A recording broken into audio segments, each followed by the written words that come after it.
Hi guys! Magandang gabi! Welcome back pa dito sa Gandara SIU channel for Showbiz Update. Andito na naman nga po ako muli nagbabalik ang nagmamaganda rin yung kachismosang Kim Pao upang magatid sa inyo ng latest update and fresh happenings patungkol sa kanilang dalawa.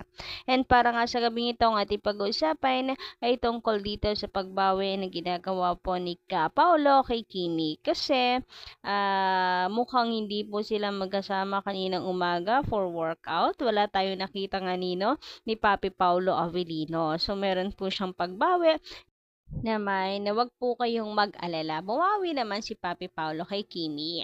Pero bago po natin yan simulan at pag-usapan sa mga hindi pa po nakaka-subscribe dito sa ating channel at ngayon lang po napabisita dito, maaari lamang na pindutin ninyo ang subscribe button at notification bell para may updated po kayo at ma-notify tuwing may bago tayong balita sa kanilang dalawa.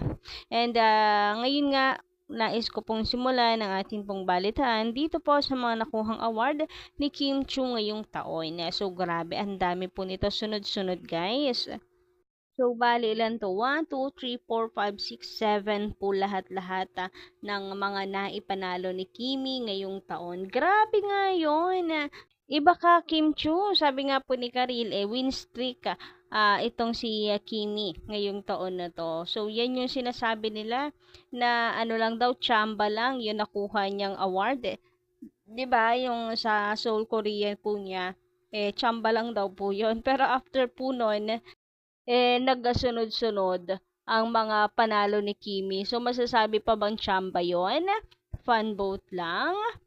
Hala, at the first place po, hindi mananalo si Kim Chiu kung hindi siya nominado. Anyway, eto nga po yung mga napanalunan niya. Congratulations, Kim, sa linlang.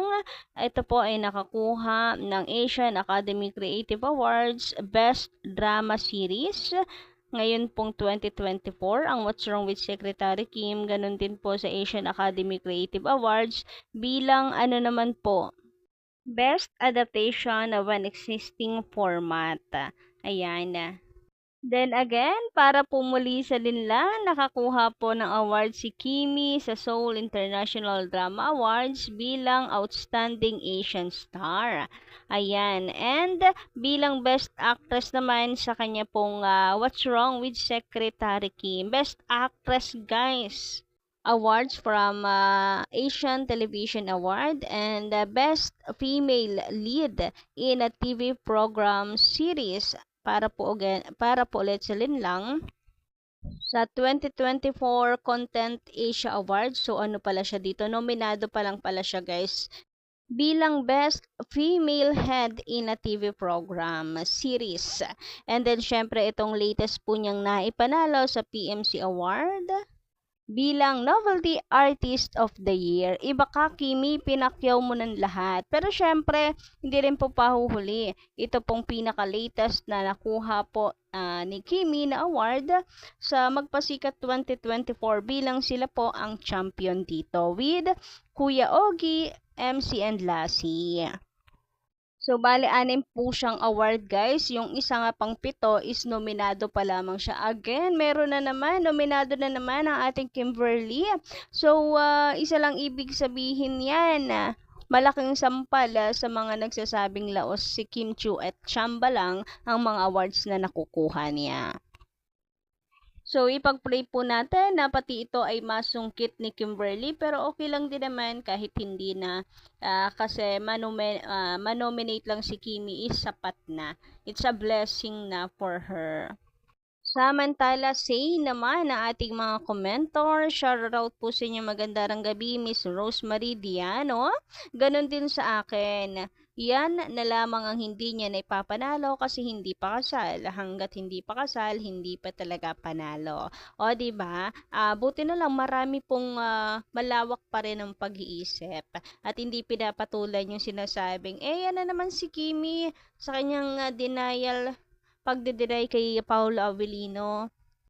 I don't think pagde-deny kasi yon kasi totoo naman 'di ba hangga't di pa naman talaga kasal hindi pa talaga panalo.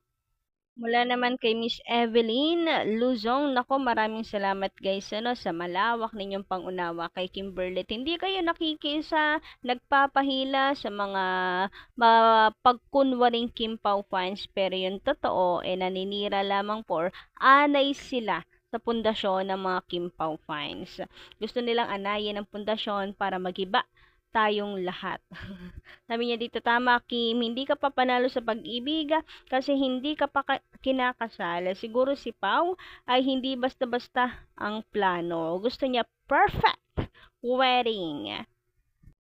Ay, bet ko yan. Pero speaking of perfect wedding, hindi lang naman yan tungkol sa engrandeng kasal, engrande maraming handa, maraming bisita, etc. Para sa akin, perfect wedding, isa rin po sa basihan dyan, ay yung secure na siya sa sarili niya, handa na siya para pakasalan si Kimberly. Kasi 'di ba, tingnan nyo guys, binabago niya yung sarili niya. So, trust the process. Malay nyo naman, talagang binabago muna niya yung sarili niya. Marami siyang dapat na ayusin. And once everything is okay, ay ready na siyang magpakasal. So, yun yung masasabi kong perfect wedding when he is not just physically ready but mentally ready pagdating po sa commitment.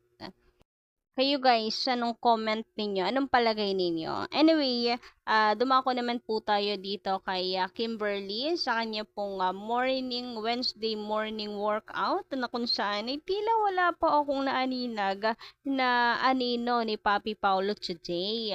So, mukhang hindi sila magkasama. Ano kayang meron? Bakit kaya busy kaya ang Papi Paulo? Anyway, ayun na nga guys, dahil wala pong Paulo Avellino kanina sa workout, tila walang kasama itong si Kimberly, ay mukhang bumawi naman si Papi Paulo at nanood po siya ng Showtime. Aba, syempre, dapat lang. Sayang, ang ganda pa naman ni Kimberly kanina, no, sa Showtime. Bet na bet ko yung outfit niya. Marami nagsasabi na sana ganito lagi yung outfit ni Kim, hindi masyado mag-crop top, yung mga nakadress kasi bagay na bagay po sa kanya. Sexy, nerdy girl yung dating ni Kimi kanina, no? Anyway, litaw pa rin naman po ang ganda niya. So, mabalik po tayo sa ating pinag-uusapan pala.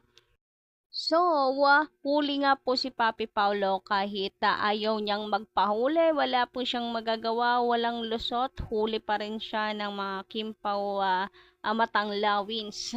Dahil nga halata na nanood muna po ng Showtime si Papi Paulo bago po siya naglaro. Mukhang bumabawi muna kay Kim dahil hindi niya nasamahan sa pag-workout. Sabi nila, baka ito yung pambawi ni Papi Paulo kay Kim. So, for sure, may pagsenda naman niya ng picture. Na nanonood siya. Nag-update po kasi sa kanyang account si Papi Paulo. Eto at mukhang game day ni Papi Paulo ngayon. So magko-Call of Duty po siya. So sikat itong larong ito para sa mga celebrity, no? Bukod po sa Mobile Legend, ito po yung pinagkakaabalahan nila. Anyway, ayun na nga.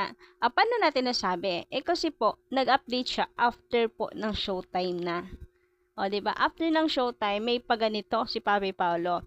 Ayan, tapos na kasi ang Showtime, kaya pwede na siyang maglaro. It's game time now!